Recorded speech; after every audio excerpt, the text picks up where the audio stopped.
nongeye kubaha ikaze inshuti bakuzi ba Pirates News TV aho muherereye ku isi hose nkomeze mbifuriza amahoro imigisha no guhamukaronga mu byo mukora byose nk'ibisanzwe ngiye kubagezaho amakuru akomeye cyane. Umuryango Mahoro Peace Foundation uharanira uburenganzira bw'ikiremwa muntu wasabye umuryango wabibumbye gutabara abanyamurenge baba mu ntara ya Kivu y'Amajyepfo muri Repubulika Iharanira Demokarasi ya Kongo bakomeje kwibasirwa n'ingabo zirimo iz'u Burundi, umutwe w'iterabwoba wa FDLR na Wazalendo. Ngira ngo murabizi ko abanyamurenge batatse kuva kera, bamaze imyaka myinshi bagabwaho ibitero n'abamayimayi. Ibyo ni ibintu muzi, abo bamayimayi nibo bahindutsemo abazalendo. FRDC yakomeje kugenda ibagabaho ibitero ndetse na leta ya Kinshasa nibafate nk'abanyagihugu. Ngira ngo murabizi neza ko igisirikare cy'u Burundi nacyo cyaje muri ibi bintu, tutibagiwe imbonerakure zakomeje kugenda zoherezwa muri Kivu y'Amajyepfo kugira ngo zice abanyamurenge, zoherejwe na Perezida Sebarundi General Neva. Ibi rero byakomeje kugenda bituma abanyamurenge bahunga, benshi bakaba bari mu bihugu bitandukanye by'amahanga, Leta Zunze Ubumwe za Amerika, Canada, i Burayi ndetse n'ahandi hatandukanye harimo Australia, mu Rwanda, mu Burundi ndetse na Uganda, aho bagiye bahunga ubwicanyi bagenda bakorerwa. Ubu rero muri iyi minsi ibintu byahinduye isura mu gihe intambara ya M23 nayo ikomeje kujya imbere. Ibintu rero birakomeye cyane, ni nacyo cyatumye abanyamurenge bandika basaba Loni gutabara bene wabo bugarijwe n'ingabo z'u Burundi na FDLR. Iyi Mahoro Peace Foundation ikaba imaze iminsi yandikira imiryango mpuzamahanga itandukanye, abakuru b'ibihugu batandukanye barimo na Sebarundi, barimo n'abandi batandukanye muri aka karere tuherereyemo, aho babasabaga kubafasha ikibazo cyabo kigakemuka.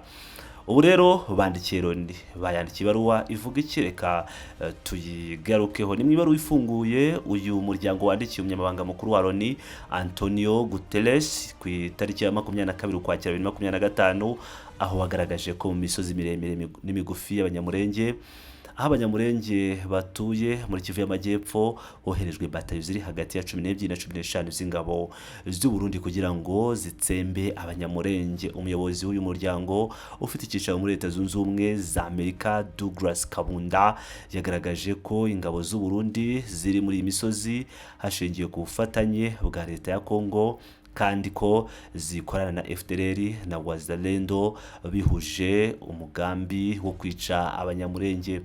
Yagize ati kuva iri huriro riyobowe n'u Burundi ryoherezwa ryagabye ibitero bikomeye ku basivili b'abanyamurenge, byafashe intera tariki ya 18 Ukwakira 2025, ubwo abanyamurenge bageragezaga kuva muri Minembwe bajya mu isoko ku Ndondo, bakumiriwe na bariyeri zashyizweho n'abasirikare b'u Burundi mu mudugudu wa Mikalati.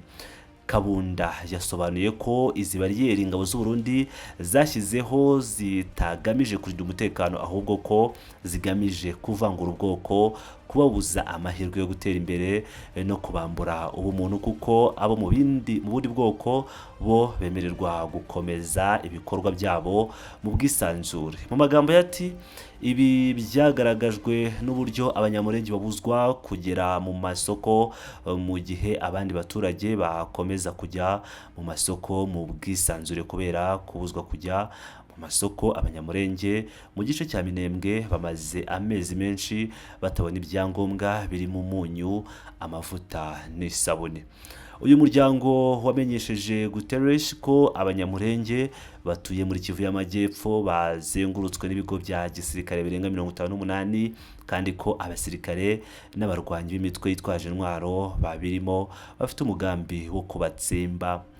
Umuyobozi w'uyu muryango yagize ati FRDC igaba ibitero bikomeye bya drones mu bice bituwe n'abanyamurenge, biteza impfu n'inkomere, bigasenya inzu, bikabiba ubwoba ku baturage. Imidugudu iherutse kwibasirwa n'ibi bitero ni Rugezi, Mikenke na Nyamurombwe.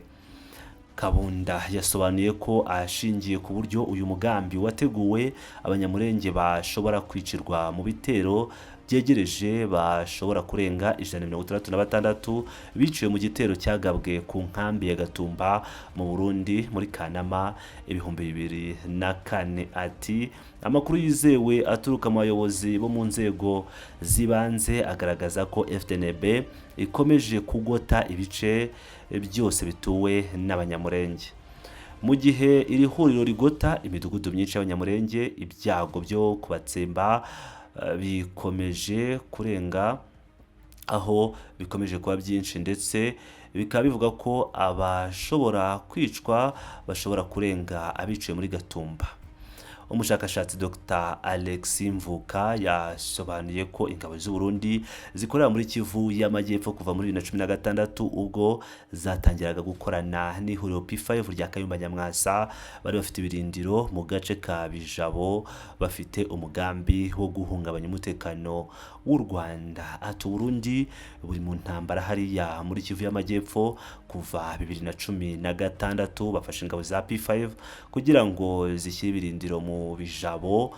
Icyo gihe byari ibibazo bya politiki byaturutse mu bibazo byo muri 2015 byabaye inkuru nziza adashaka kuva ku butegetsi. Muri 2022 leta y'u Burundi yoheje ku mugaragaro abasirikare muri Kivu y'Amajyepfo nyuma yo kugirana amasezerano y'ubufatanye na leta ya Kongo. Icyo gihe byemeranyije kwifatanya mu kurwanya imitwe yitwaje intwaro irimo Red Tabara na Forebu. Mu mpera za 2023 abasirikare b'u Burundi boherejwe mu ntara ya Kivu y'Amajyaruguru kurwanya ihuriro AFC M23 hashingiwe ku masezerano yavuguruwe muri Kanama uwo mwaka, banakomeza ibikorwa byabo no muri Kivu y'Amajyepfo. Dr Mvuka yagaragaje ko ubwo ingabo z'u Burundi zatsindwaga intambara muri Kivu y'Amajyaruguru zatangiye kwica abanyamurenge muri Kivu y'Amajyepfo zikoresheje intwaro yo kubicisha inzara, kandi ko ibyo bigize ibyaha bya jenoside. Ati Burundi rero bwahawe amasezerano n'inkabishanyi b'inzobere kuko Kongo yarimo kubikora kuva 2017, iragenda ifunga inzira zose, ifunga abanyamurenge kuva za Rurimba, Fizi, Kaziba bamaze gufunga. Ubwicanyi burakomeza bakoresheje imvugo z'urwango, noneho babona abantu b'inzobere bashobora kubikora, bafite ingengabitekerezo ya jenoside, baba arabo kubica mu myaka 2 ishize. Umuryango Mahoro Peace Foundation wasabye Loni n'umuryango wa Afurika yunze ubumwe gusaba ingabo z'u Burundi kuva ku butaka bwa Kongo kugeza imfashanyo ku banyamurenge, gukora iperereza ku itsembabwoko muri Kivu y'Amajyepfo no kugeza leta y'u Burundi mu butabera. Ngira ngo rero murabyiyumvira ibikomeje kubera mu ntara ya Kivu y'Amajyepfo mu bice bituwemo n'abanyamurenge, aho abanyamurenge bakomeje kwicwa, by'umwihariko bafungirwa amayira atuma bicwa n'inzara kubera kutabona bimwe mu byo baba bakeneye bibafasha kubaho. Ibi ni ibintu byabaye kuva mu myaka myinshi ishize ndetse binagikomeje. Ese ibi bintu bizarangira? Ntawe uzi igihe bizarangira. Reka dukomeze dutegereje turebe ko ibyo abanyamurenge basabye bizagira icyo bitanga cyangwa bizumvwa n'amahanga. Ndabashimiye cyane rero bakunzi ba Pilot News TV, aho mukomeje kugenda mbana natwe mutugeza ibitekerezo byanyu, turabikunda cyane. Mukanda like kuri video tubagezaho ndetse munibuka gukanda subscribe. Ndabashimiye cyane, muri abagaciro.